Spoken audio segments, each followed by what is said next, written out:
night and day. Because I used to work night and day, I think you are not recording, so it's okay. Because I used to work night and day,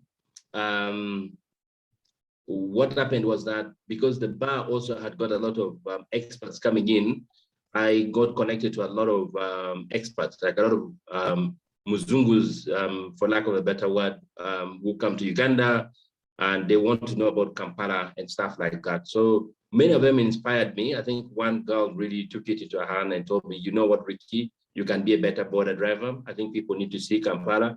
When you travel in other parts of the world, we want to be able to see the cities first. But here in Kampala, there's no better option for people to be able to see the city. And she helped me do research on the sites to visit. And that is how my first business started off. I think most people knew me for being the borderman that had so many Muzungus. So I started what is known as the Kampala Border City Tour. It was a sightseeing tour business of Kampala on the back of a motorcycle. It was very unique at the time. It sold me to many other people. I got so many friends because of that. And luckily, it kept me going and made friends. And because of the friends and the connection that I created as a result of my performance in the industry and my good relationship with the people, I ended up meeting people that helped me build what is now known as Safe Border. So that's, I don't know if that's a little bit about me or that's a little bit more comprehensive about me. Well, interesting stuff from you, Ricky. Thank you for sharing your story. Well, we have more questions coming your way. Tonight, we really have you. And so we want to make the most of this opportunity. So kindly tell us, how did then Safe Border start? Because you told us how yourself used to ride a bike and carry very many bazungu. Now, how then did you start Safe Border?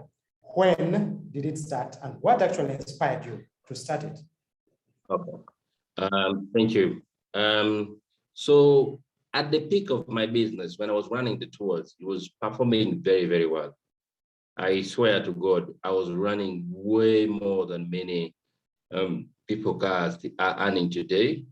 Very professional and graduates working for better institutions are earning today, and that's for a fact. And I will give you an idea that at the start of my business, I used to have between 2 and 3 customers. And the 2 and 3 customers would pay me $30 per person. And what I would do, back then, $30 was around 78, 80,000 shillings. And that was the value. And what I did is I negotiated with the friends that I was working with and the members of my stages to employ them and give them an opportunity to be able to earn something solid at the end of the day. And I realized that these people needed fuel of only 2,000 shillings to be able to make this money. So what I did is I agreed with them that what I want from you and the service I want from you is transportation. So I bought a number of helmets, kept them in my house. Actually, I still have some.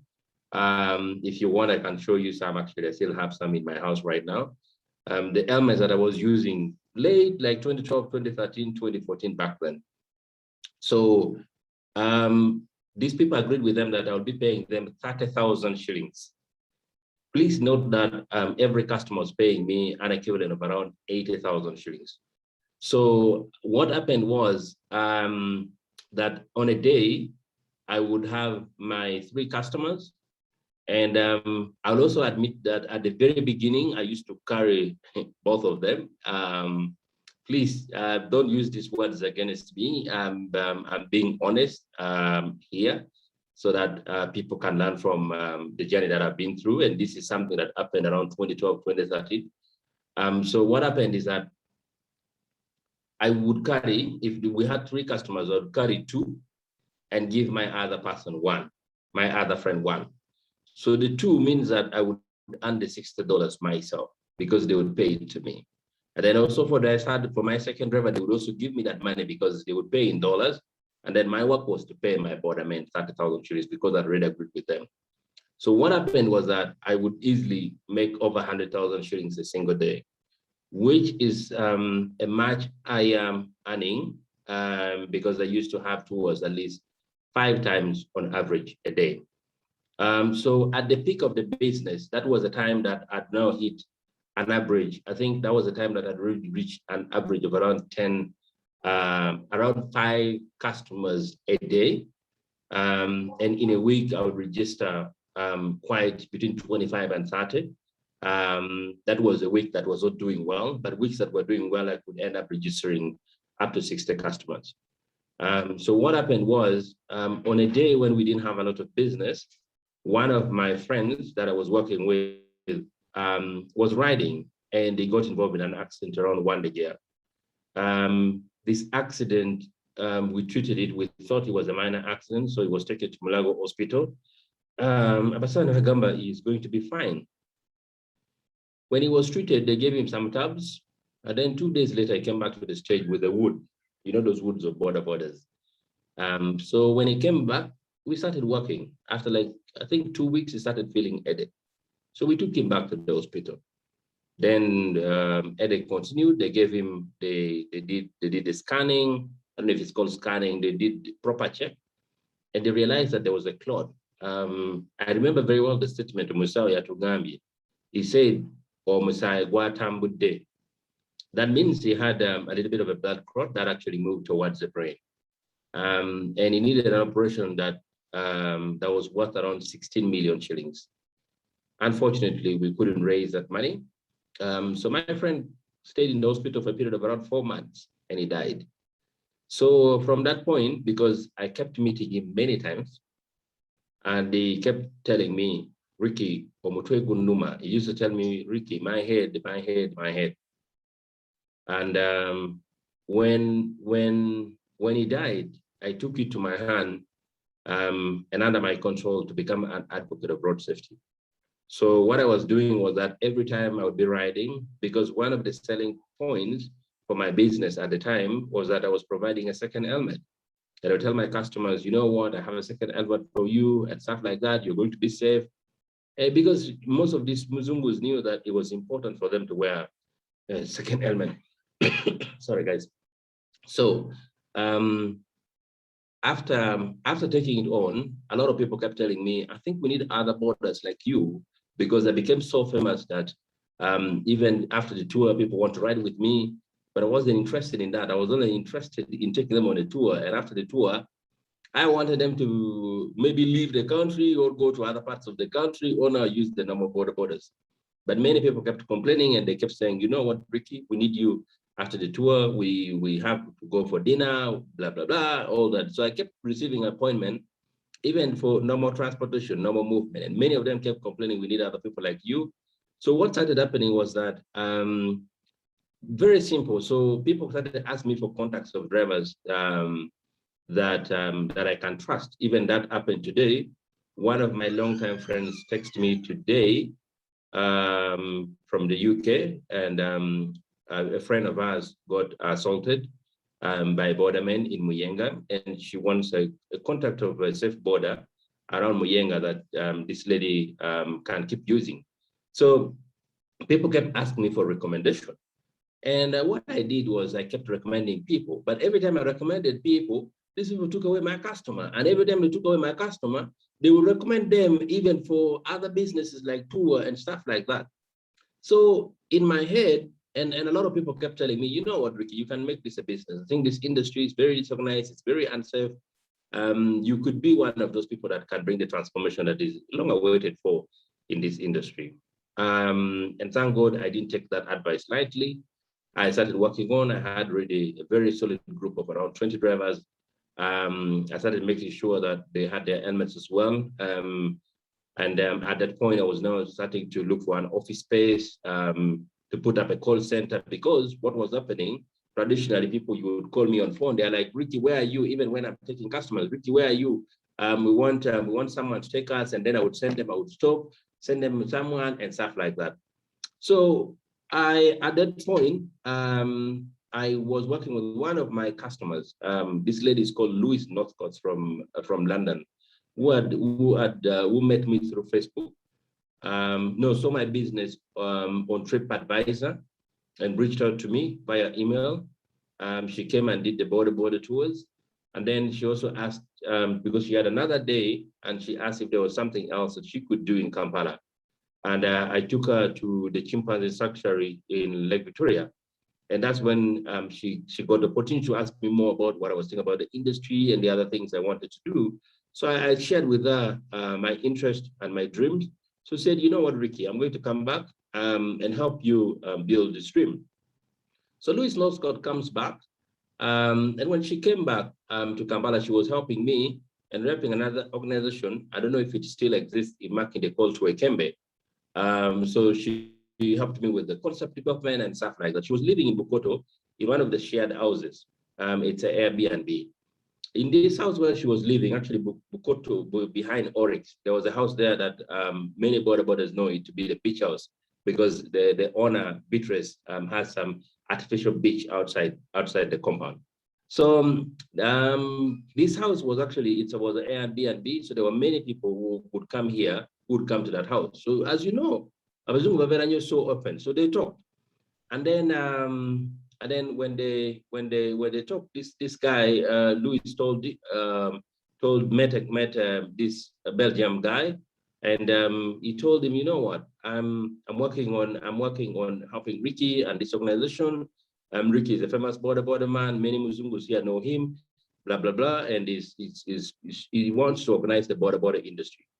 Interestingly, Max got very interested and said, you know what, I want you to introduce me to that guy, because I wanted to see the same problem solved. So that's how I met Max.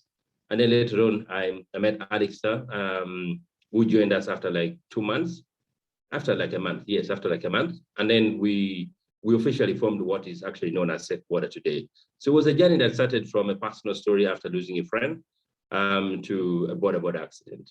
And that's how the Safe Border story started. And as you've seen from the very beginning, we've always been focusing on safety, improving lives of the bordermen, the people who are in the community, and making it seamless for our customers who interact with our platform to enjoy the ride. One of the issues that we greatly pride of is the issue of pricing. That was a big problem. And there was a lot of discrimination in the industry, where, you know what, most customers would pay differently based on their dress code, based on their appearance, and based on possibly where they're coming from and stuff like that. So yeah, that's how we started Safe Border. And I don't know if I'm just being too narrative. I think people want me to be a bit straight. So thank you. Yeah.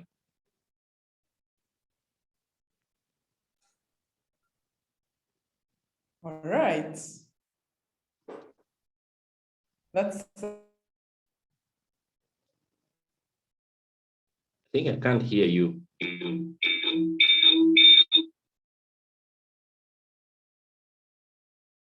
Being very good at certain jobs.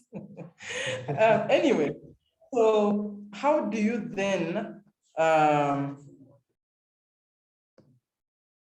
yes, Doreen says they cannot hear us. Can somebody confirm they can hear us? We lost you for a second. I think we were not able to hear you. Oh, okay. But you can hear us. You can hear us now. You're still coming in cut. You might want to call the MTN telecoms.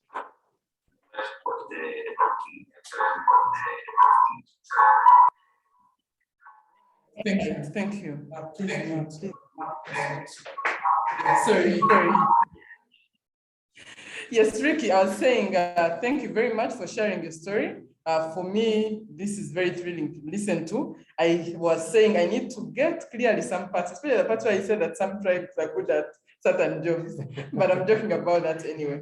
So how do you then get this business online? The concept is clear, the issue of safety, you having customers and referrals and all, but how do you then get it online? How did you start? How did it go? For anybody who would like to start getting online, really, I would like to hear practically how you took the Safe Border business online. Okay. Thank you. Sorry, guys, give me a second.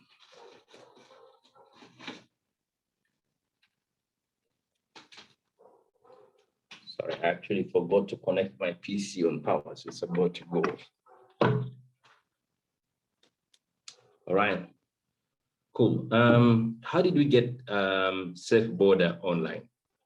So the honest truth is, the reason I accepted to work with Max when we met in Prawn's Restaurant in Colorado on Wampel Avenue around June, those around June 2014, was because he sold to me a dream.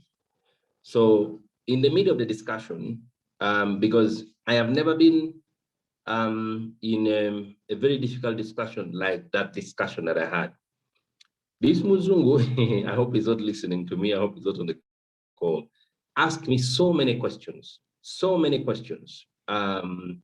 It's like, Ricky, how did you come to Kampala? Why did you join the border industry? How do you see the border industry? How do you want to transform the border industry? And all these things. But at that point, I think I had a Nokia, you know, those Nokia phones at the time that were not smart, but then you could connect to Facebook 0. So this guy told me, because I really wanted to do a call center at the very, very beginning, which we actually ended doing. We ended up doing a call center. We actually had we ended up doing a call center, and even up to now, we have, I think, one of the biggest. I think our call center is really one of the biggest, even up to date. So my original plan was really get these border drivers, train them, and then have a call center so people would call whenever they wanted a ride, because they're already calling me every time I'm moving around. They keep calling me, and it was as simple as that. Just to cut the whole story short. And this man told me, have you ever heard of something called Uber? I told him no. So when he asked me and I said no, he asked me, do you know WhatsApp? I said yes. Then he asked me, are you on WhatsApp? And to be honest, I was not on WhatsApp. So he asked me, do you know Facebook? I said yes. Are you on Facebook? And to be honest, I was on Facebook, but at that time, to be honest with you, I was using Facebook 0. So that Facebook that you didn't know, you don't need internet to access, but you would go in. I think you don't even see pictures, but you would really access internet. That Nokia phone used to do the magic. So he told me, what we will do, there's a company in the US called Uber. This Uber connects the taxi drivers to customers, and then they use Visa card. I think he said Visa card. They use the card to make payment. So he told me, Ricky, a call center is a very good idea. But then if we can build an app and then connect all the drivers on the platform, and the drivers directly connect to customers, we'll have solved a number of problems. And then he told me one problem is that the waiting time, because one issue that you have is that if a customer calls you, you don't even know where the driver that you're going to call is. So it's going to be difficult for you to know which driver you're supposed to call. So the app would connect directly to the driver. The driver would go and pick the customer, and they would pay using mobile money. I swear to God, I got so excited. This guy excited me. I think there's no any other moment that I got excited. So this is the most exciting part of the story.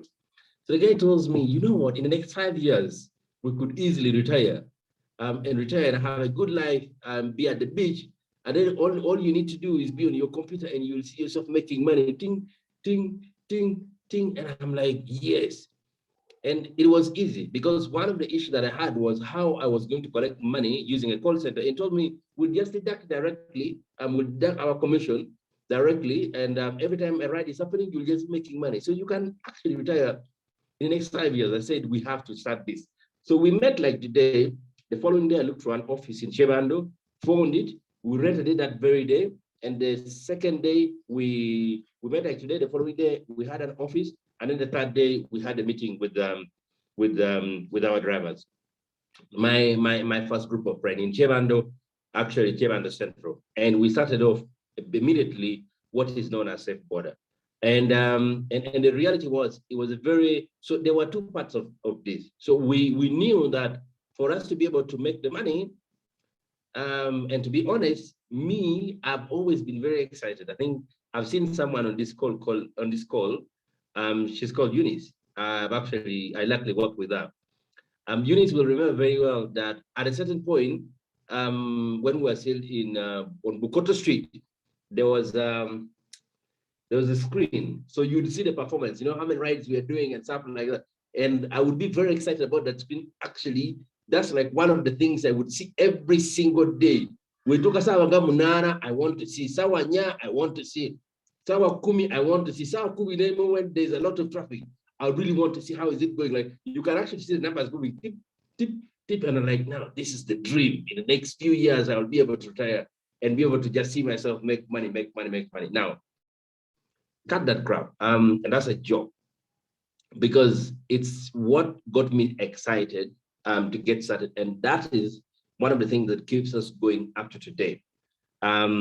Because we know for sure that this is going to succeed. We haven't reached there yet, but we're on the right trajectory. So at the very beginning, we had an app, and many people will say, where is your app? So at the very beginning, we contracted a company that came on board, and actually they were supposed to join on board and be one of the co-founders of the company. And we started working with them. They developed an app that was early on, around late 2014. We actually had an app. Early 2015, we had an app. And we struggled with it. We struggled to understand it. We tried to make it work. So we fell apart with these engineers. We couldn't continue, so we had to pay them and buy them out. I'm sure if they hear about Safe Borders today, I'm sure that they regret. I'm sure. Don't tell them, but I'm very sure that if they see us today, and I know they see us, and they see the journey that we have traveled, and possibly, to be honest, how big we've become, I'm sure we never lost by letting them go, and us remaining and going with the journey, which is something that is going to happen a lot in life, that you might have a few people that you want to work with, but maybe some of them are not the right ones. So we started off the journey slowly kept going. We built the first app, never worked. We built the second one. I think that's the time, I think that was early 2015, that's when we hired Cleve Masereka. I always talk about Cleve because he was the very first engineer that we hired in-house. Some people who worked for SafeBoard have gotten the opportunity to meet him. He's actually now one of the engineers working for Apple. The last time I spoke to him, they were the ones in charge of the Google Maps, I think so, the Google Map technology and stuff like that. But he's working for Apple. So we got Cleve, we got Silas. Silas, I think he's working for Google. I'm not sure, they'll need to confirm. We got Benjamin Wasukira. Benjamin Wasukira is actually now in the US, also working for Facebook. Plus a few others. I think we have a guy also working for Walmart, and many others who continue to grow and pursue their career. So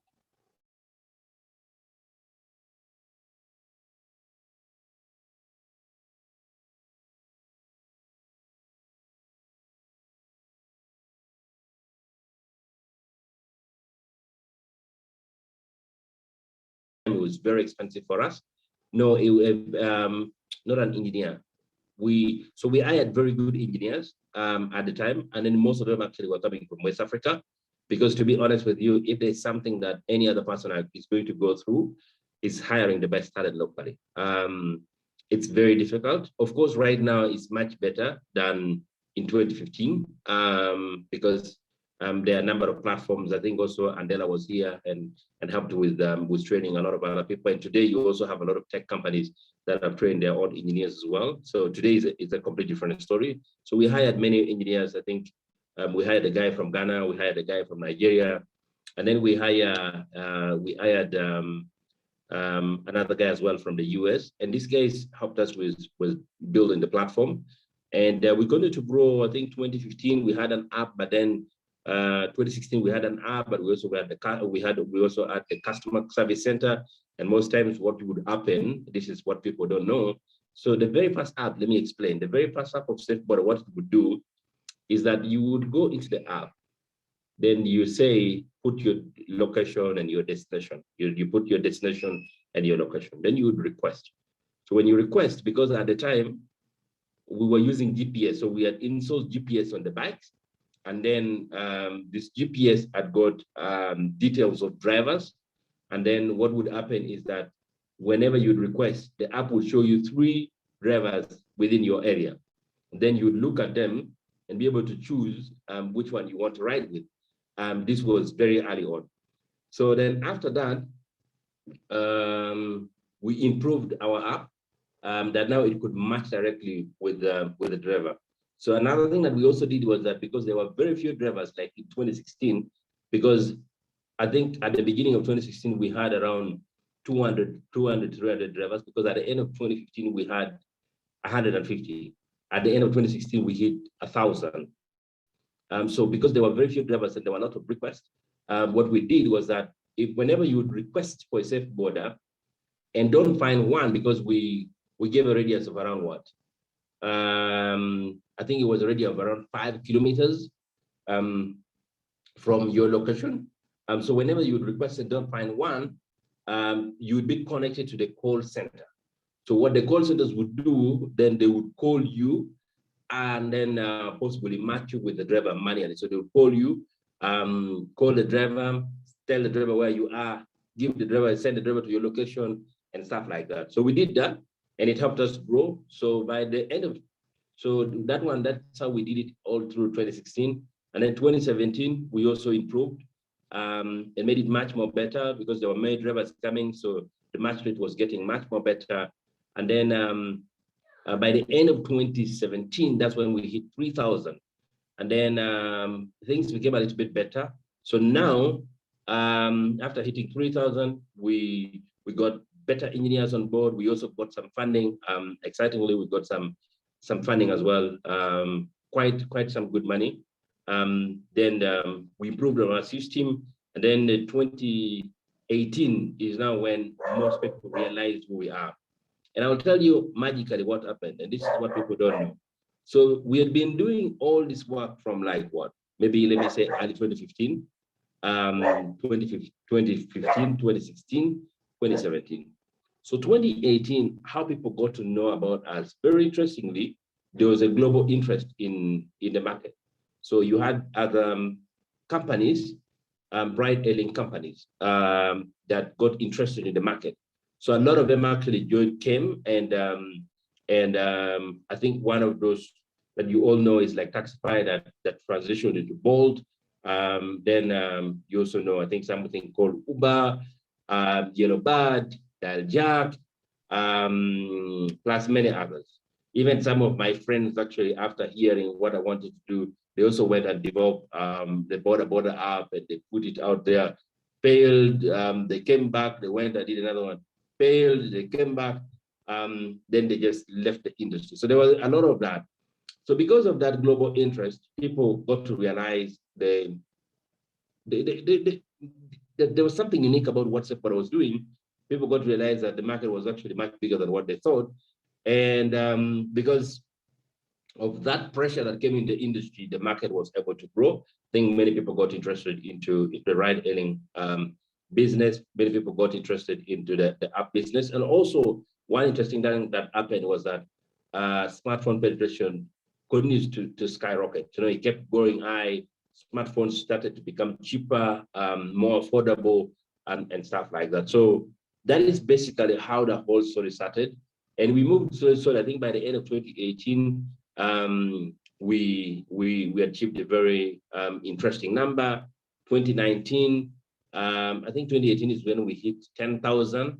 No, 2018 is when we hit 8,000 actually. By the end of 2018, then 2019, today as I speak, we've been able to recruit and train over 25,000 boarders, and also we've improved our app. And most interestingly, what excites me today is that our app has grown, and this is to be honest with you, has grown to become one of the most locally built app that is used by the largest population. So, and I will explain this in this way, that you have the most used apps, which is Twitter, Facebook, Instagram, and maybe TikTok. After those social media platforms, the most used app that is built locally a safe border.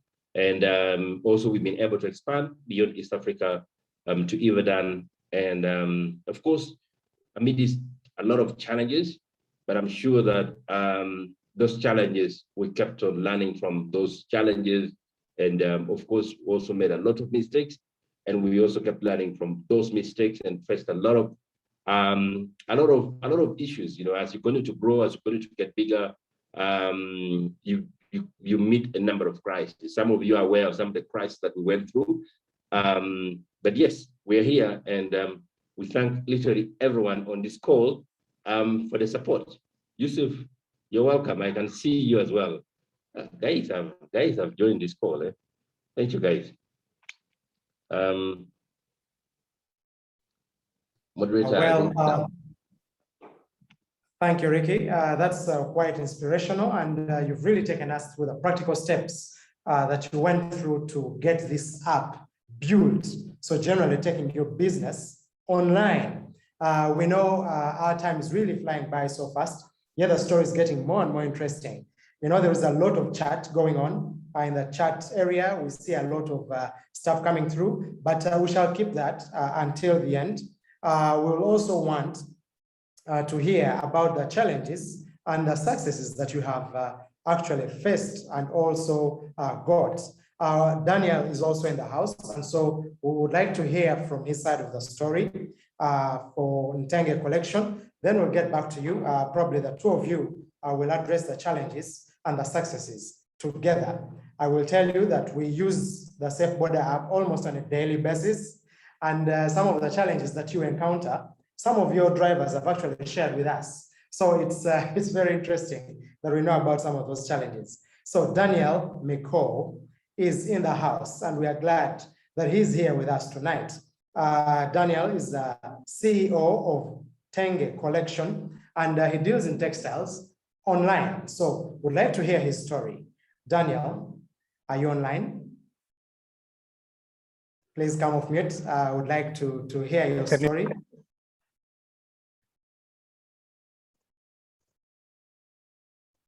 Yes, Daniel, you're welcome. You came in a little later when we started. Jonathan and Mary, your moderators, and we have quite a number of people in our audience tonight, and they are eagerly anticipating to hear your story and know who Daniel is and what Tange Collection is all about, what inspired you to get where you are, and how you actually got there. We have just about 20 minutes to package all this in that short time, and we can give you leading questions just in case, so we can keep on course. You're welcome.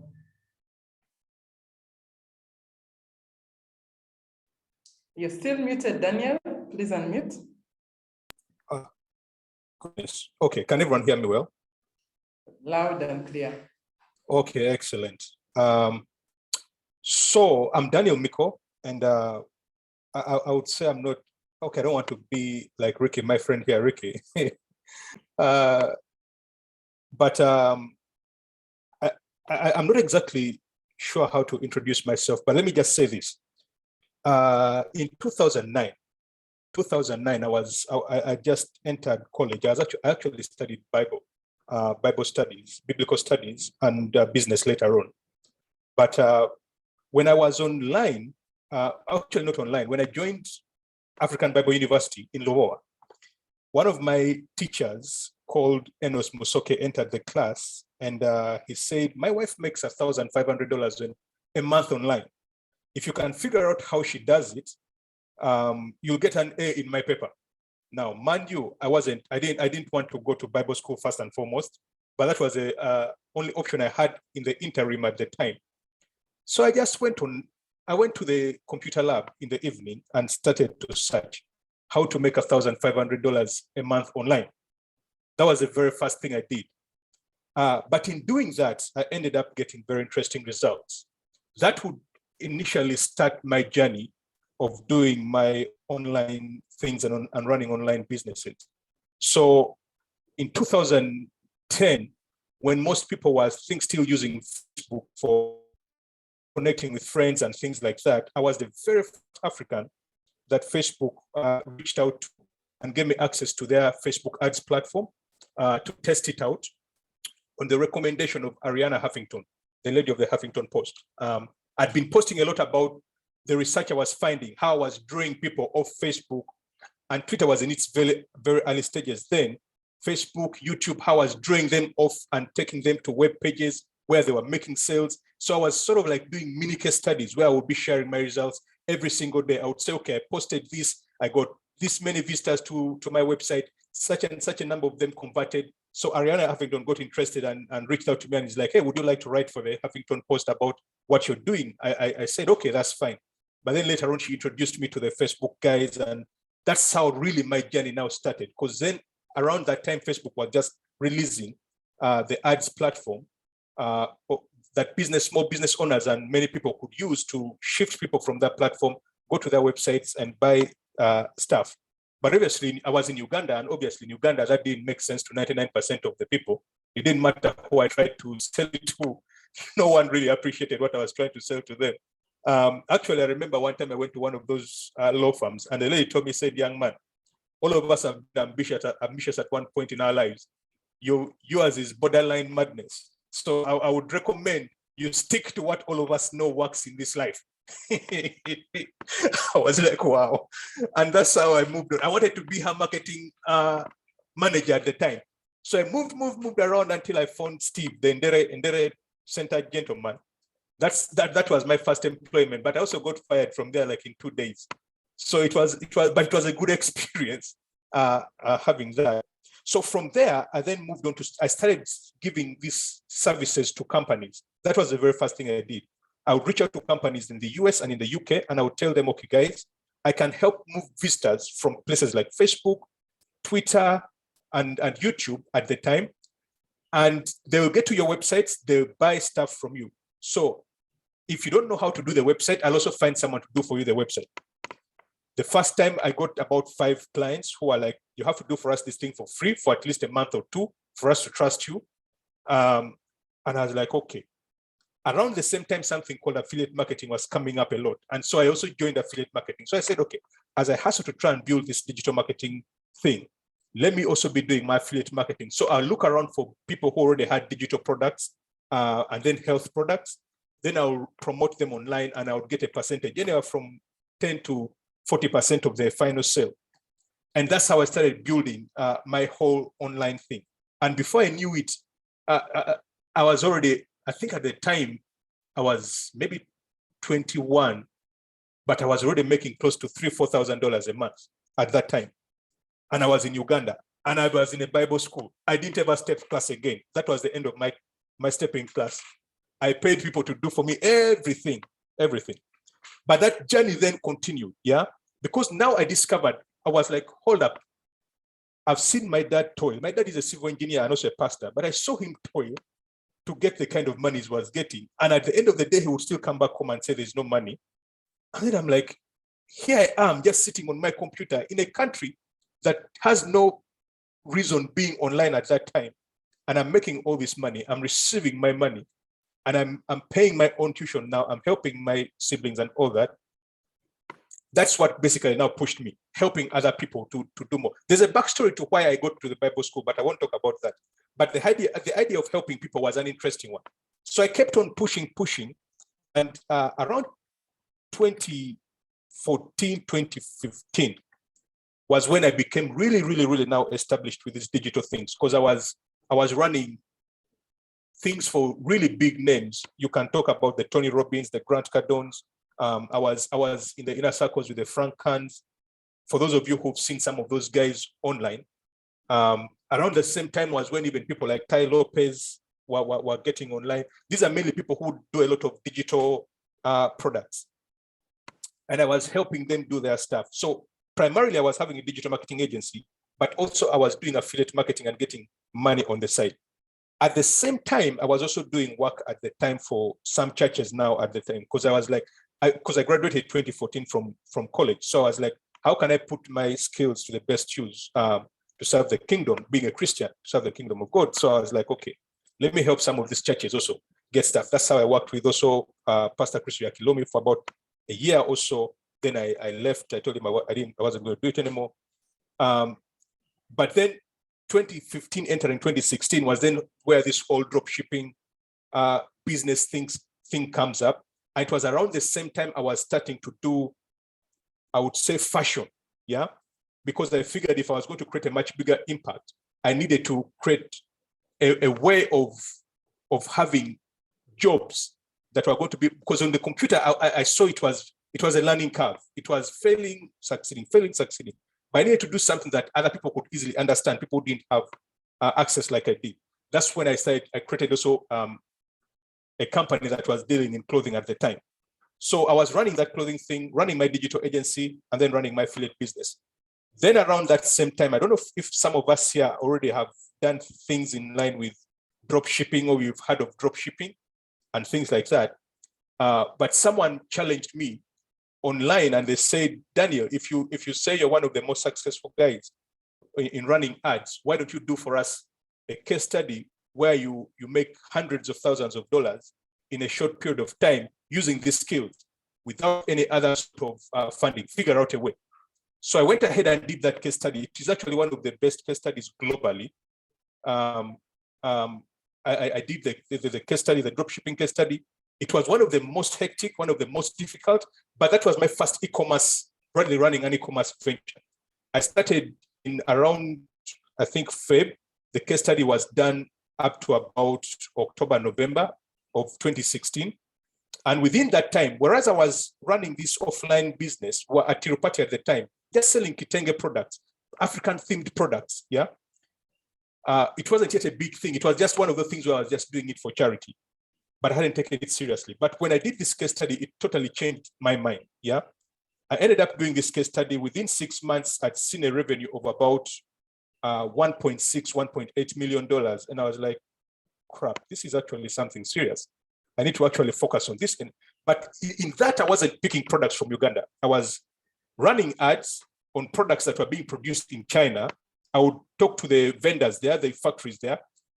The only thing I was doing was getting the customers, and then they would do the fulfillment, they would do the packaging, they would send the product to the owner, everything. For me, my only work was do customer care and get the customers. That is how I really now moved up a step up with the e-commerce thing. And I didn't look back. That e-commerce study, I think, was the very first in Africa, but it also inspired a lot of people globally. I mean, from that case study alone, I think, I don't know how many, but yeah, estimates are in the thousands of young people and people who ended up either joining online businesses or starting online businesses, or basically taking their offline business online. Now, why it gets more interesting is because that's when now also I started putting, around 2017, 2018, is when now I started putting a bit of effort also in Tange. We ended up calling it Tange. And the whole idea of Tange was really, really, really just getting employment for people. I was already making so much money this other side. And I was like, how can I use that money to impact the kingdom? So part of the money I was making would now go into Tange to help Tange grow online. The first ad I ran on Tange was in 2017. I remember October in Uganda. And I ran that ad to make people buy African themed products. Within a space of 1.5 weeks, we had about 10,000 orders, and I didn't know what to do. And these orders didn't just come from Uganda, they were coming from Kenya, they were coming from Tanzania. I just tested something around East Africa just to see what people would be like. Then I also, when I saw inquiries were coming in and people were saying, okay, I want this, where can I send money? Then I was like, okay, let's go to Nigeria. And the moment we stepped Nigeria, it just became crazy. And I was like, wow, this is actually something serious. So when I did the quick math in my, obviously, we were first shut down immediately after that. I told my guys, this is not something I was prepared for. Me, I was just doing it to test things. So we then first shut shop. We took down the Facebook page, took down everything, and we just went to first breathe a bit, yeah? But that then showed me the amount of potential there was in this, putting this sort of unique products we're having on the market. So I said, okay, for vast impact and for everything else, let's now make this into a full business. And this is where I think my experience has helped me a lot in. Where you see, when you're running an offline business, it's a totally different ballgame from running an online business. Online businesses, for example, I can set up a business today spend maybe about $5,000-$10,000 to automate that entire business. And the only thing I'll ever need to see in that business is making sure the ads are running, making sure there's an employee managing customer care, and that's all. Fulfillment, everything else is automated. That is so different from offline businesses. And that was the very first mistake I made. Because now for me in my head, I was like, now since I can manage to get customers translates to a successful business. That was the lie. That wasn't true. Because from 2017, when we shut down, 2018, we came back and I decided to hire people. Within a space of 1 year, we moved from maybe making, I would say, people who are in the fashion industry understand it, but we went from making just about 2-3 million a month to where we were making about 15, 20, 30 million a month. And that was within like our first year of trying to do business. But with that came a magnitude of challenges I'd never even experienced. I didn't have an experience running an offline business. My only work for me in the company, I hired other people who are not even experienced, by the way. I just picked my relatives, some friends who I knew were sharp in class and things like that. And I told them, guys, just come and you be here. And I didn't know the complexities of running a business at the time.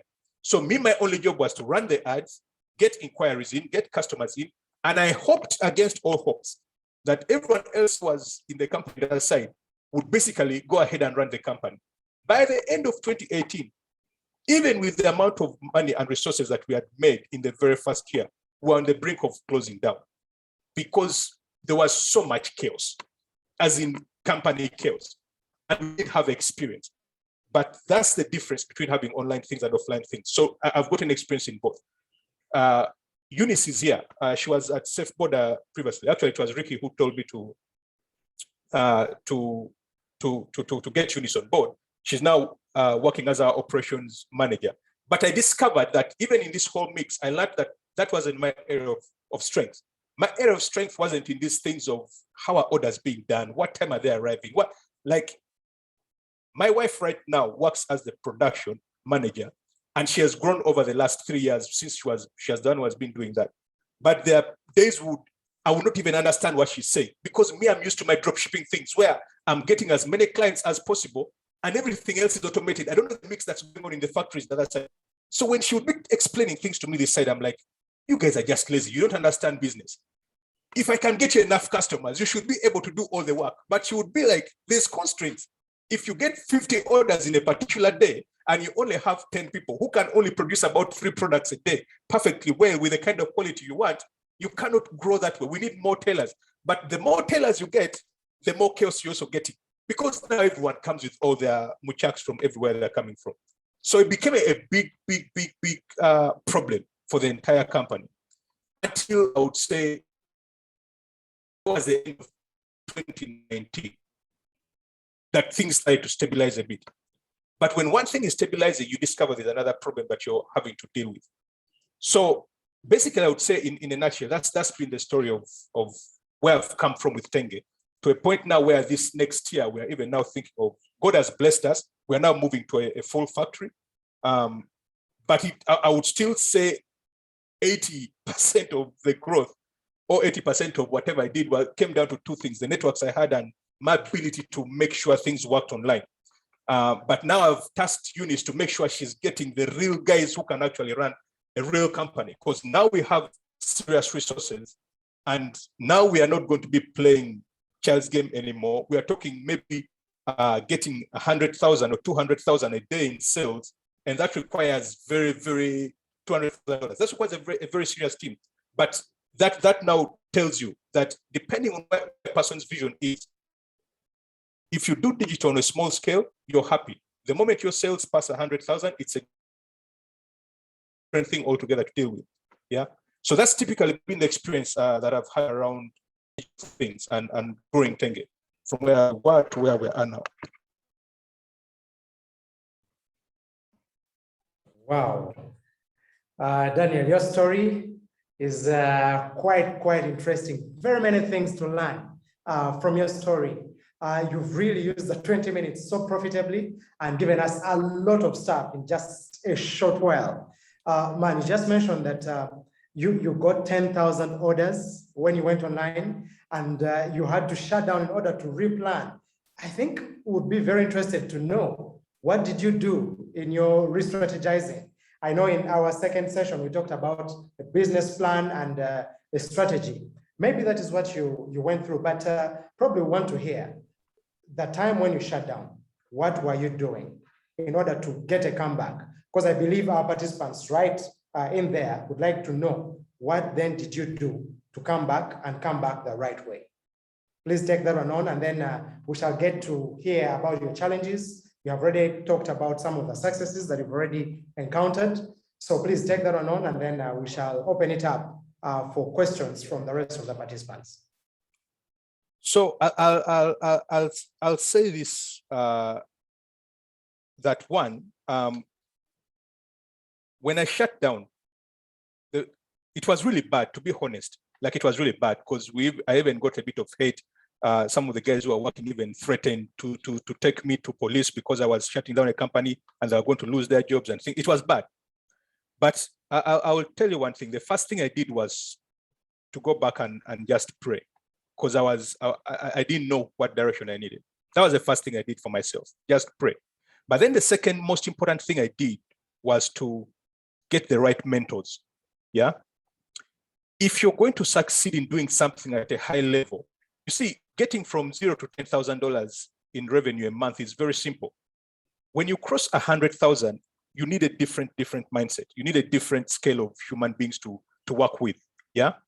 And the first thing I did was to get mentors, because I knew there was based on my ability, I felt incapacitated. Like, I really felt I'd reached sort of a certain kind of ceiling. Yeah. And even when I got to, let me tell you, like when I got to $1 million in revenue, I still felt there was a ceiling on my head. And there are certain things that people who've already crossed that level will bring to your life that you will typically not get from sitting in any school. So the first thing I did was to get the right mentors. I got mentors who, one, either they were making at least $10 million in revenue every year, and they understood certain things that I didn't understand. And two, they understood systems and people very well. When I came back to re-strategize, when I got these mentors, one of the first things they told me was, one, you need good systems, because the first two things that people usually struggle with is getting clients and making sure those clients convert. Okay. Now, if you can get clients and make those clients convert, you're going to run into the next problem, which is systems and processes to make sure they are smoothly, because for us, we're in the business of providing something someone wants. Whether you're in services, whether in products, you're providing something that someone wants. That's why they come to you. Now, for them to get satisfaction, your process and systems have to be very smooth. Without that, you're still going to struggle. So the next thing was to try and put together some form of systems, which obviously were not really like serious systems, because I think I hired a number of motivational, I'm not throwing the motivational speakers and some of these coaches in Kampala under the bus, but that's what I really experienced. You know, you see someone and the way when they're talking, this person is taking my company to $1 billion, then you realize it's a different story altogether. Yeah. So, but I made sure I put in the systems and processes. Then the next problem that I had to deal with was a problem of getting the right staff. That is one of the most difficult challenges that anyone is going to face, getting the right people for the right job. And the right people in this instance are people in terms of mindset, in terms of loyalty, and in terms of perseverance and patience. Yeah. Because no matter what kind of company you run, you're still going to hit. There are things that happen in the background. Women, when they're preparing food, how many times they get burnt there, whatever doesn't go wrong, maybe the salt was a little bit more, they had to add water. No one knows. It's for us, when we sit on the table to eat the food, we think everything was perfect. And that's the same thing with companies. Whatever goes on in the back end, you never get to see it on the front end. What you see are just finished results. Yeah. But a lot is going on in the back end, that side. So the three critical things for me was, number one, getting importantly a mentor. And I got about 2-3 mentors who are making over $5 million, because I trusted them with the next two things, which were systems and people. They would give me some sort of guidance. But again, because most of these guys were in the US, and in the US systems are so different, some of them applied, but some of them were not for this market of ours. Emerging markets, the way people work, the way people think, the way people process things is so different from already a market that has systems and processes sort of put by the rule of book. Yeah. So I took those ideas and started developing my own. but developing my own still took me a lot of time because it's not something I loved. I also hired people to help me develop those things, but they didn't do the kind of work that I wanted. So I still needed to rely on other systems from out. But then comes people like Eunice, people who've been in some of these successful organizations. Let's say this, the safe borders, the Stanbic banks and things like that. They've sort of developed certain systems. But when you get people like that, if you're a startup and you don't have the funds, then you're going to fail. So unless it's someone who has a heart like Eunice has, then it's going to be very difficult for you to get what you want. Because these are people who already know what they're going to do. They know how they're going to do it. And at times they're not even willing to work with startups. It doesn't matter what kind of startup you are and how much kind of money you have. So those were the things that I put in place that helped us to then start to kickstart the next phase of everything we're doing.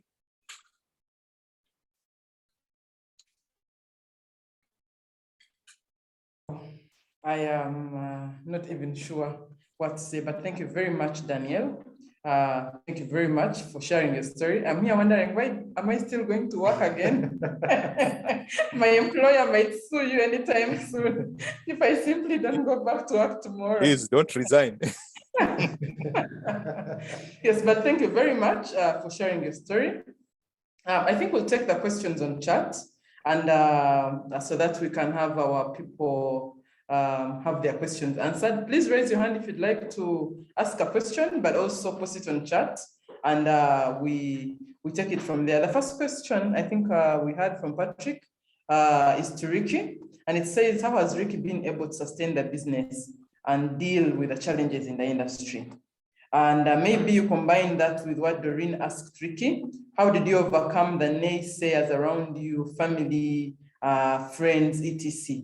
I noticed you met and networked with people that encouraged you and partnered with.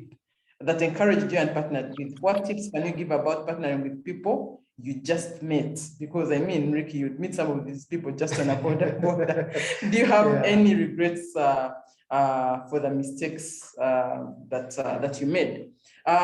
So let's share our questions on chat. We'll definitely come back to you, Daniel. Let's have Ricky take some of these questions, but prepare you later to my employer, Daniel, on a serious note. No, don't.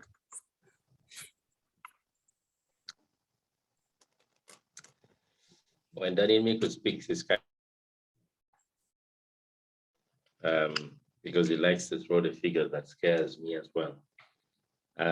Daniel, that was a joke. You're my brother. We'll deal with that outside the call. Now, the question is clear. How did we overcome,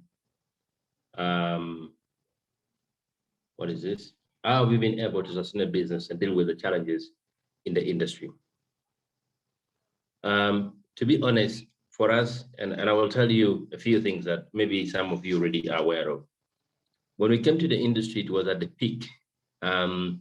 What I mean by at the peak, it was really at the time when there was very hot political discussions about the border industry. And there were a lot of politicians who had hundreds of motorbikes and had very special interest in the industry. That's one. And also two is that it was at the time when the border industry had the leadership. There was a very strong association that was called 2010, led by Abdul Chitata. I think most of you remember him for some of the things he did, especially during this time as the patron of Border 2010. When we came to the industry, it was simple. We laid low and focused on what we knew best. Most times when these issues come to you, there is always an interest, and you need to know exactly what they're interested in. And I want to say this right from the industry point of view. A lot of the different associations and leadership wanted to bring us down because they were scared that we'll be taking on, they will be taking up their political position. That when we rise, mobilize people, train them, empower them, one is that we'll get people away from believing in them, listening to them, following them, as one. Two is that we'll expose the lack of underperformance that they have done and the different bad things that they have done, because basically this leadership has always been there in the industry and there's not that tangible, practical, there's not that realistic outcome from the tenure that they have been in office that they have to show the public. And basically for people here is that before Chitata, there was another group called Koboka that actually also led the border industry. Unfortunately, the leader ended up in prison. I think he was released recently. And also the same story with those of Abdul Chitata, who also ended up in prison, and then he was released as well recently. I think you guys are aware of that. This is because they were not focusing on the service to the people. They were focusing on promoting their personal interest, but while using the borders. So how did we deal with them? We're just polite group of people who kept on focusing on exactly what we wanted. We kept on sending the message clearly. We're here, we're people in the industry. We're going to work with the people in the industry, and we recruited exactly those ones who are in the industry to help us in building the community, recruiting the drivers, training the drivers, and everything. I think actually up to date, 30% of our employees, close to 30% of our employees are ex-border drivers. We've been able to rise through the different ranks. Famously that people know is Moses Mosinguzi, who is actually very famous. He calls himself Nambemu. They call him Nambemu. He's actually very famous, and a lot of people have seen him on Twitter a few times, and even on media, even on talk shows like this. Then you have the likes of Kasule Bosco, plus many other people. They have risen through different ranks, and they're in very high level leadership position. These are ex-border drivers, including myself. So using the people, focusing on exactly what we knew, recruiting people who are in the industry, who understood the industry, because at the time we recruited like a Kasule, he had been in the industry for 10 years. So he understood all the politics, he's been part of the politics in the industry, helped us navigate the challenges. But it was clear, everyone kept telling us, you know what, you don't have to reply to these people, you don't have to fight with them, you need to focus on what you want to do. And pretend as if you don't have any powers, pretend as if he's your leader, you'll win the battle. And that's exactly what we did. I got arrested a few times, that's for a fact. I got detained in the office of 2010 in Wakaiga, not once. I remember the last one that still pains me up to date is that they arrested 4 drivers. When they arrested them, they took them to their office. And at the time, of course, I drove. I just bought my first car, actually. So I drove. I'm not supposed to be saying I drove, I rode, but I rode a car to their offices. When I arrived, they gave me parking. I got out of the car, and everyone was saying, that is the Ricky of Safe Border. Now he has come. What does he want? So I went to the office, had a meeting with these people, and I tell you, this was a very dangerous group of people. I was with a young man called Kawoya Alex. He's actually Safe Border number 9. He works at Bukoto Oryx State. So we were together with him. We started a discussion very politely. In the middle of the discussion got heated, we disagreed, and we got detained immediately. They took away our phones, as especially my phone at the time. I'd just gotten a birthday gift, so they had given me a Huawei P8. It was so prestigious to me. I think a Huawei P8 would be like an iPhone 13 today at that time. So it was a very prestigious phone to me. They took it away from me, and within no minute, I was surrounded. We were surrounded of men that I've never seen. I didn't even know that these people existed in Kampala. So a very huge men with large chest, big arms, properly marked guys, and you could see that they're under the influence of something, and they were very, very serious. I think they would have done something very bad to us. I had to open up my phone. I opened my phone, gave the guy, so he looked through the gallery, he went through the pictures, then he got my WhatsApp, and he got my communication to some of the people in government, including some ministers, and the police commander, and that became a real trouble. He got a text message that actually the police commander at that time had just texted me. He got to realize that I'd actually just called Afande, what is this guy's name? Kawesa. Kawesa, this controversial police officer who died in Ansara. At the time, he was a DPC of Old Kampala. They got to realize that I'd actually called. I think. Huh? Afande Chirumira. Chirumira. So they got to realize that I'd actually called him because I called him, went to his office, and the guy told me, you know what, those people, I cannot do anything with them. Their power comes from above, and I don't want to lose my job right now. So they got to realize I made all this kind of communication, and that really became so. I had to apologize. They kept us for a few hours, and then, of course, they didn't do anything bad to us, and they released us. And that was one of the experiences that I think I would still tell, and I still remember. But besides that, government has always been interested in organizing the border industry. The question has always been how. If you look at all the bad things that were happening in the border industry, it was actually being organized by people who were involved in leadership to a certain extent. Because I remember one of the police officers that fought for us in one of the meetings, at the time it was a CLO. I didn't know this man, he didn't know me. He had never met anyone from Safe Border. When you told through my social media, you will see a picture with with a very big police officer putting on white. It was a traffic officer, it was a CLO called Okwil. He used to call himself Okwil Mates Serunjoji. He could speak Luganda just like mine, broken Luganda.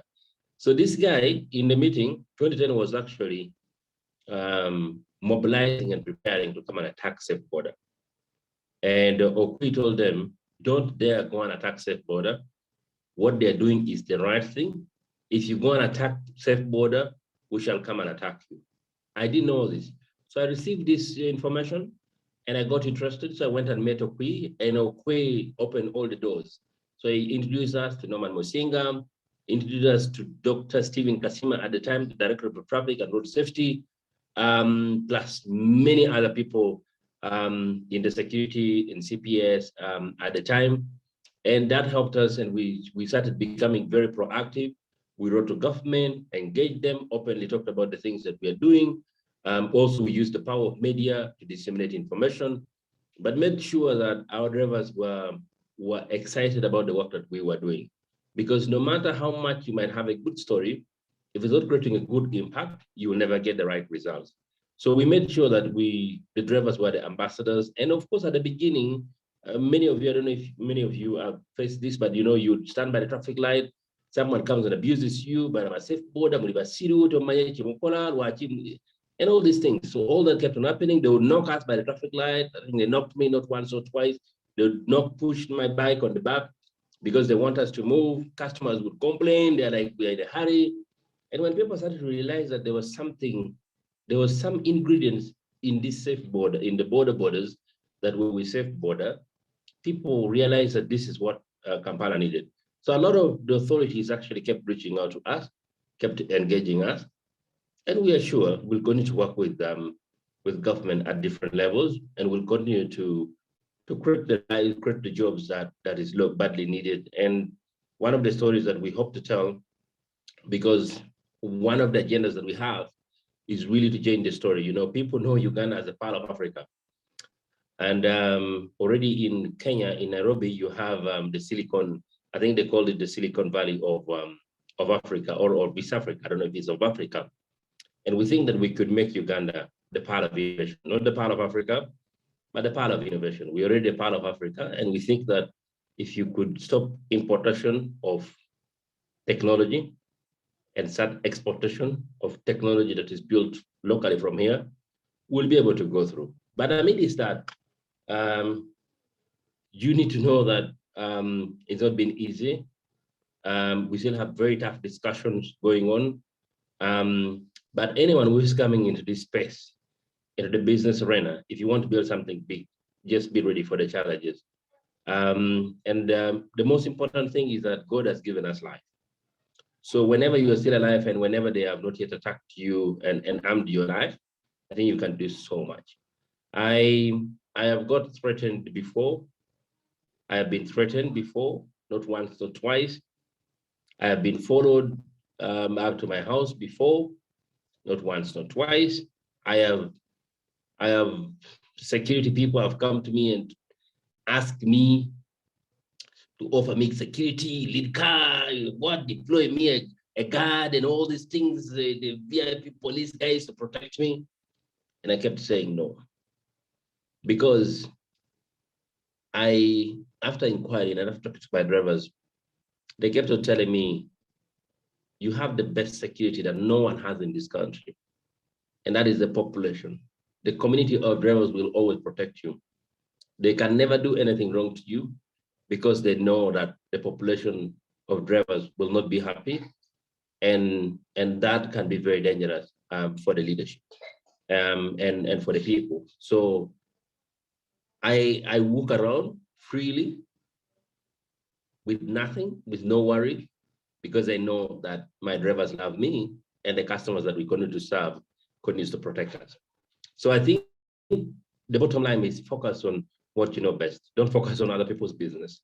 And I think even when you get the opportunity to go on media, talk about the things that you're doing, the impact that you're creating, share your vision, and don't talk about other people's business, because that's where you're going to mess up, and politicians will definitely come after you. And they can crush you in no minute. And then there was a question about networking that I noticed you met and networked with people that encouraged you and partnered with. What tips can you give about partnering with people you've just met? Do you have any regrets or mistakes?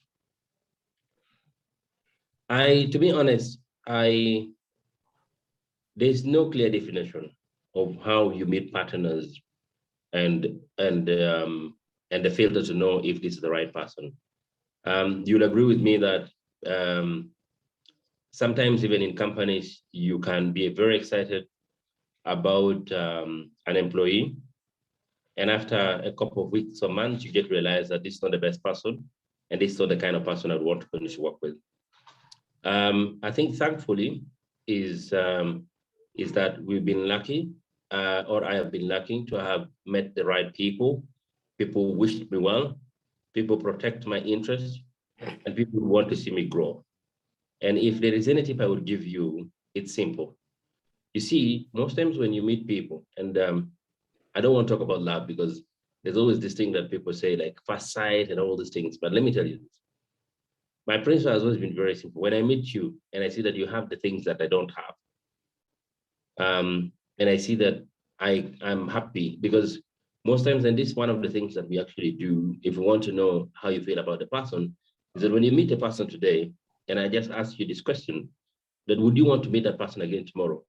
Would you want to have a cup of coffee or a cup of tea with them? Is there something unique that they're bringing on table?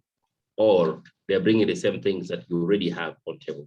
So if you find that this is someone who is exciting, someone who is honest from the discussion that you've had, someone who listens, someone who has the things that you don't have, I think that could be a potentially right person to go for. But bottom line is that you need to give it a filter. You need to allow this relationship to mature. You need to be aware that you need to be aware that if you made the wrong choice, correct it as soon as possible. The principle that we always use is we make mistakes at a very small level, not at a large scale. When you make a mistake at a small scale, it's easier to fix. When you make a mistake at a large scale, it's difficult to fix. Most times, to be honest with you, most people already know and already have a feeling that, you know what, I'm not sure. I don't want to continue with this person. I don't want to continue working with this person. But then they keep going, and they're like, oh man, maybe things are going to be better. Let's pray about it, let's hope, and all these things. Reality is, once in the next few days, you realize that there are things you don't like, and you don't want to shit with that, please let it go. It's difficult, but letting people go is part of growth. And if you don't let the wrong people go, you will die down, because they will fill the spaces that would have been filled by the right people. There's no limit. You can always meet the right person. It's just a matter of time. And also, one of the things that I always say is really, how did you get to this person? Because I get many people reach out to me on social media, they inbox me. It doesn't mean I don't want to trust them or I don't want to talk to them. But the rule of natural instinct is clear that I would want, I don't want Pastor Victor to recommend someone to me. I would know that he has taken a risk because he knows Ricky and he wants Ricky to get better, and he will recommend the right person for me. I don't want a Eunice to recommend someone to me because I know Eunice also fears to recommend the wrong person to me. I don't want a Yusuf to recommend someone to me because he knows, you know what, I have a relationship to take care of. I want Ricky to get better. I want Ricky to meet the right people. And he would introduce the right people to me and be like, you know what, Ricky, I see this person has got A, B, C, D, which you don't have. Could be a right person for you to meet. I don't want a Daniel to say, you know what, Ricky, get me this person. Oh, Ricky, I would want you to meet this person, right? I wanted Daniel to tell me, Ricky, you know what? Do you have anyone in your network that you know that is interested in A, B, C, D that maybe you could introduce me to? That is also very, very important. And how did you get to these people? Because really, some people, of course, I know that there are situations that you meet people anywhere, but I would really recommend that you filter that because it's a very long-term relationship. So it's not a short-term relationship. This is not Nyangwenge, no. It's something that you have to be ready for. Because if I don't like you from your communication, from your facial appearance and expression, then I don't want to meet you tomorrow, and I don't want to shoot with you, period, and that's it. And many people struggle to make that kind of decision. While professional people have been in business, people have fired others before, people have let other people go before. You don't struggle with that. You know it's a wrong thing. You know it's not what you want. You let it go. So it's really like around that line of growth. I hope I was able to really digest this and I hope Doreen, I hope Doreen got some value out of it and the rest of the listeners as well. Thank you. Well, thank you, Ricky. You guys have a lot of content that you've shared with us. It is just like we are scratching just the tip of what you guys have to share.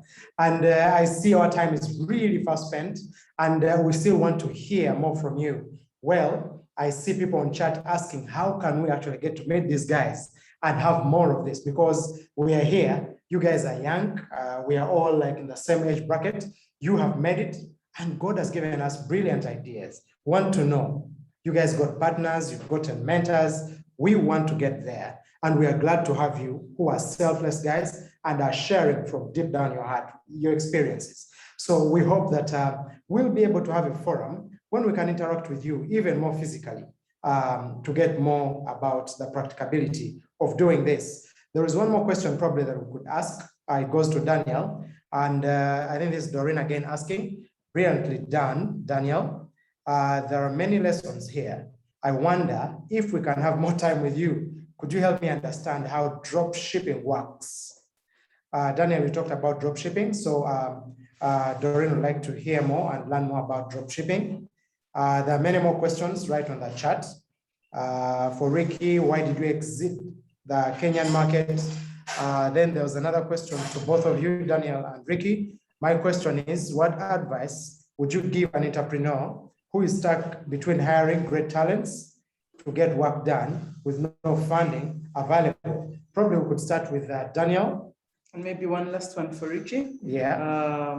Thank you very much. Safeboard really saved us from the rough and thug riders around Kampala who never cared about passengers' lives. But Ricky, what do you think about extending your services to other cities around the country? That is my question as well. The person asked this is from Isinjiro Mbarara, so that's my question too. Anyway, over to the two of you, Daniel first and then Ricky. If we can do this maybe in the next 5 minutes and get to wrap up, because we have overshot our time, but we are really glad we could go on and on and on. That's okay. Can everyone hear me again? No, this thing has a way of automatically muting. Yes, we can hear you loud. Okay. So just quickly, I'll just quickly run through something that Ricky talked about that Doreen had asked about naysayers. Let me tell you a very quick story in 1 minute. When I was starting these online things, the only person who believed in me was my dad. Everyone from my brother to everyone else told me to just go and get a real job and try and just be sane. Yeah. People bashed me. My dad went to a point, we didn't have a lot of money. I didn't talk about that story previously, but we didn't have a lot of money around. And And my dad would sell almost anything there is, because every month for close to 1 year, I was failing and failing badly. And even if I went to him at how and I convinced him and I said, Dad, just give me an opportunity. This thing one day will catch fire. He'll be like, my son, me, I love you. I'll keep trying my best. But everyone else, no one believed me. Today, I'm now being asked to be the clan head. And I told him I'm not interested in those things. You're only interested in me being your clan head because you've seen there's now some bit of money around and things like that. But that's not how life works. Yeah. So Doreen, I'll tell you, if you believe in something, if you have a strong conviction about something, it doesn't matter how many people put you down, just keep going. It doesn't matter how many times you fall, figure out ways. Like Ricky was saying, fall fast. Actually, I've heard Ricky talk about it, failing in small bits, but Eunice always tells me when we are discussing things, he's like, Daniel, let's experiment and fail fast so that we can quickly figure out solutions. Yeah. So do not make anything or anyone deter you. If you only need one person to believe in you. And at times it might not even be a relative. It might be only God that believes in you. But that belief is enough. Just put it in your heart that one day, can you imagine? Today I'm talking, it's taken me 10 years. I started this when I was about 20 years. Yeah. It's taken me 10 years to get where 2009, this is 2021, actually, it's 11 years. But when I'm talking, not just on stages like this, when I'm talking abroad, when I'm talking everywhere, it's like people think this happened overnight. The amount of failure that I've experienced is amazing. Yeah. And I thank God for all those experiences, because if you can fail fast and fail forward, you are always going to succeed. Yeah. So that's what I will tell you, Doreen. Forget about the naysayers. They're going to be there. Even to this point, when I knew I got some, we had gotten some massive funding, there were some people who were saying, hey, Tange has died, Tange has everything. And I was just quiet. I laughed underground. I said, I love how God does things. If God was a show off like everyone else, we would not be where we are. But you know, they say paper money doesn't make noise. It's only the coins that will make noise. And I love that principle a lot. So I always go with that principle of paper money. Let it fall and make that small noise that no one hears. Yeah, let them see results. So back to the questions. Dropshipping is still profitable and highly profitable, but very tricky this time. The market has sort of matured. When the market goes on for about 10, 15 years, it matures. Yeah, dropshipping started in about 2005, if I should say. By the time the rest of this world decided was catching on, it had really gone a bit. So it's about 10, 15, 20 years that's gone in.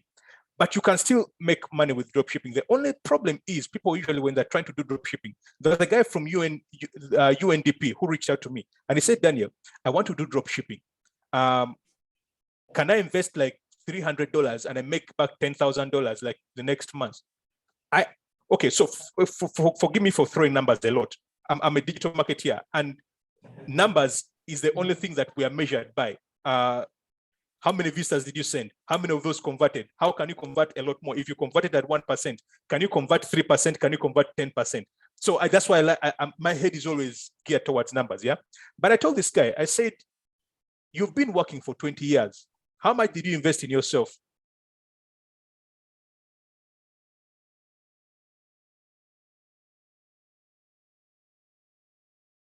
Your own job is paying you right now $8,000, but you want to invest $300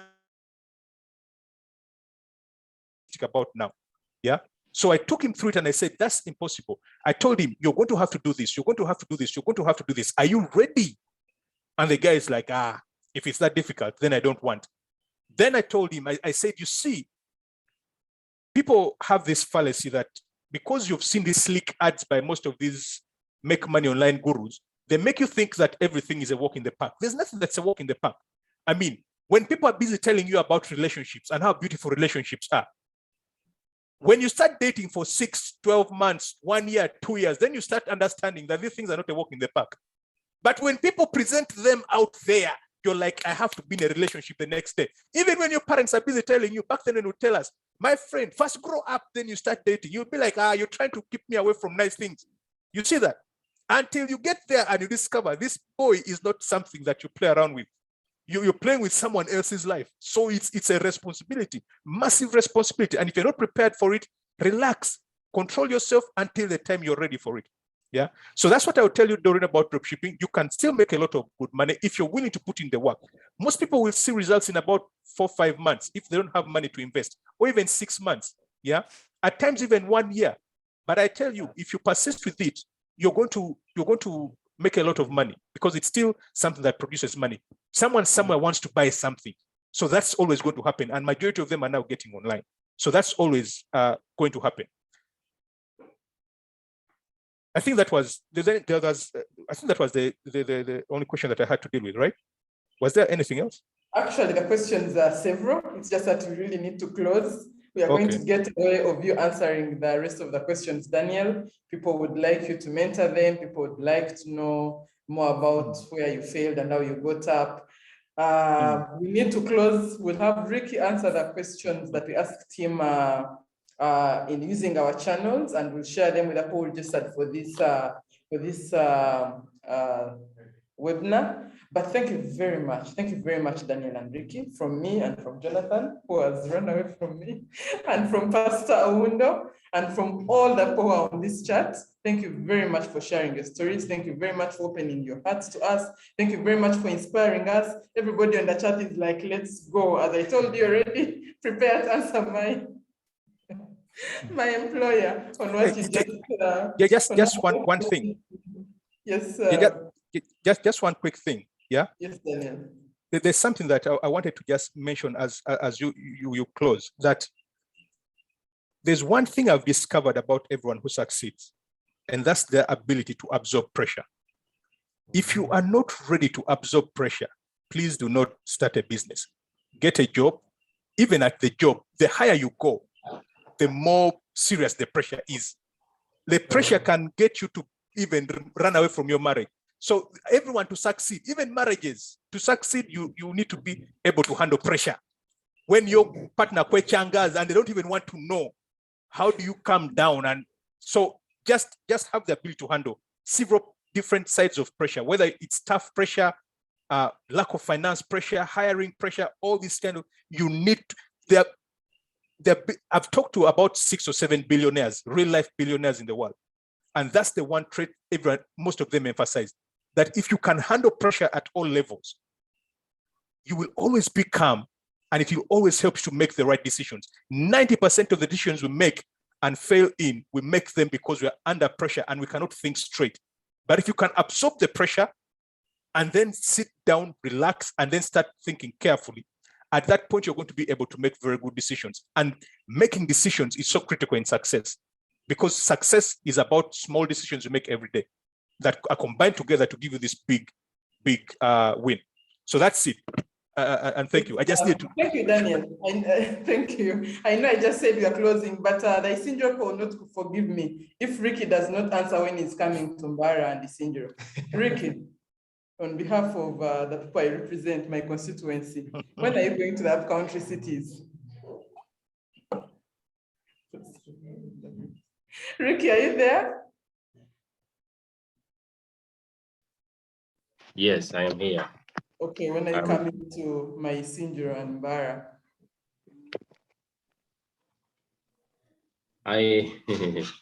So on behalf of your people, that's a very good political statement. So what we are trying to do is that I think people want us in Isinjiro. I also want self-body in Dokolo. One of the problems that I have is that I cannot jump the rest of the districts, including the Nakasongolas, and I cannot jump all the way from here and bypass Masaka and get myself into Isinjiro. So I think the delay has come about because of the COVID-19, but we had a plan that in this year, 2021, we were going to expand to the newly created districts, at least the newly created cities, to be able to recruit, train, and empower those drivers as we continue to expand. Because also this business requires smartphone technology and stuff like that, we might not go very, very deep very soon, because in some of these areas, especially even a place like Adokolo, smartphone penetration is way too low. The concentration of smartphone entry is actually in Kampala and a few upcountry. Most of the active users are actually in the central. So that's something we're looking out for. Let's see how 2022 is going to go.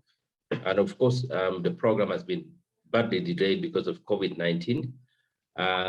It has had a very serious effect on our business, but we hope that by God's grace, the next year to come will be better. In conclusion, I really would want to thank all of you for hosting us.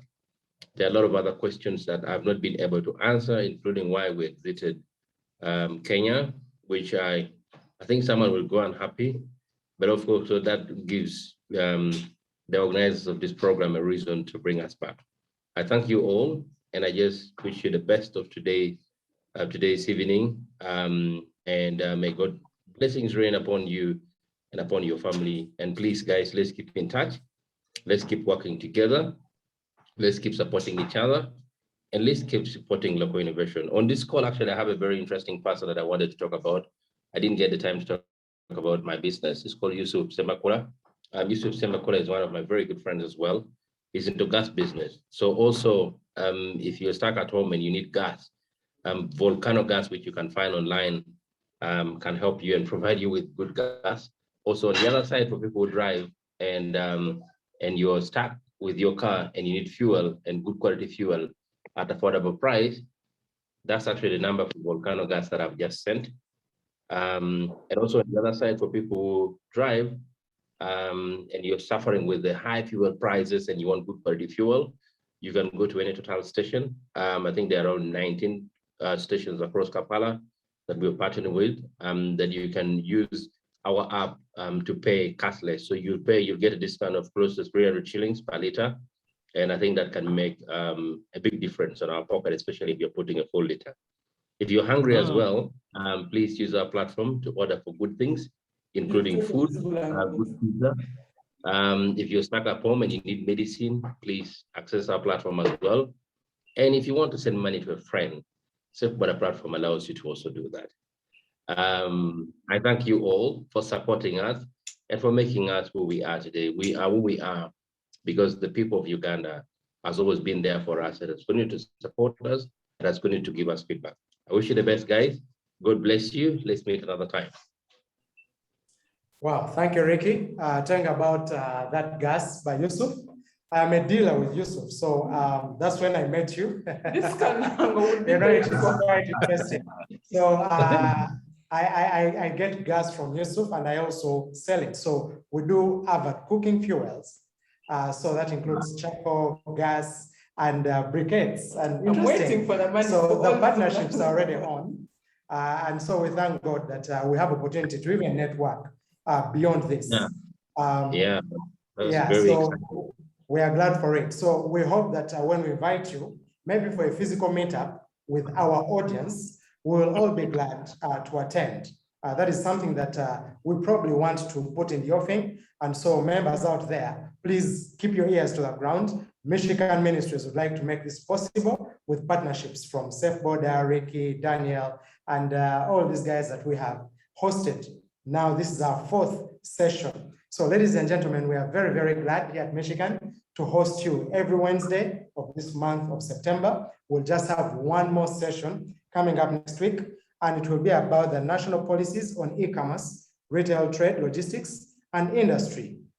We hope that each one of you will make it on time next week on Wednesday, 6 p.m. So thank you once again for being with us tonight.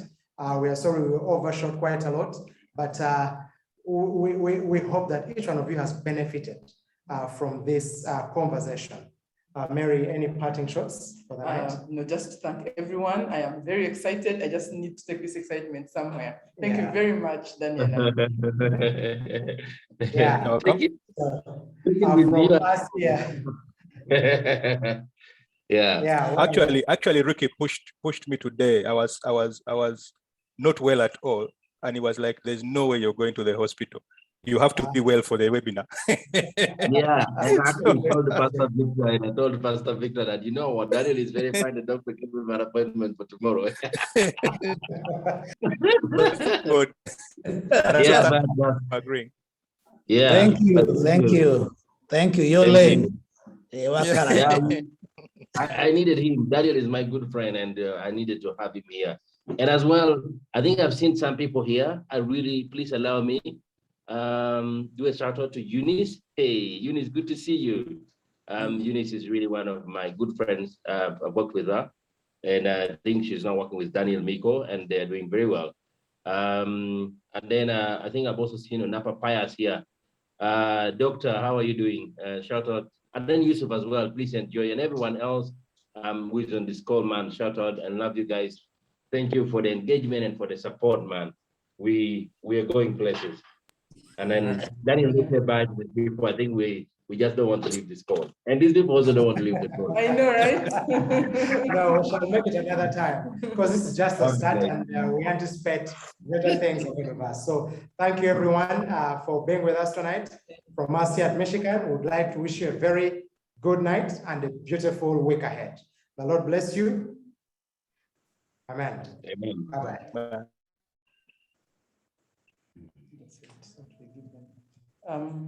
Those who wanted the YouTube, I'm just typing it for you. Who wanted the recording? You can get it on YouTube. Oh, okay. It's okay. Share the whatever. They're being hard. It's okay.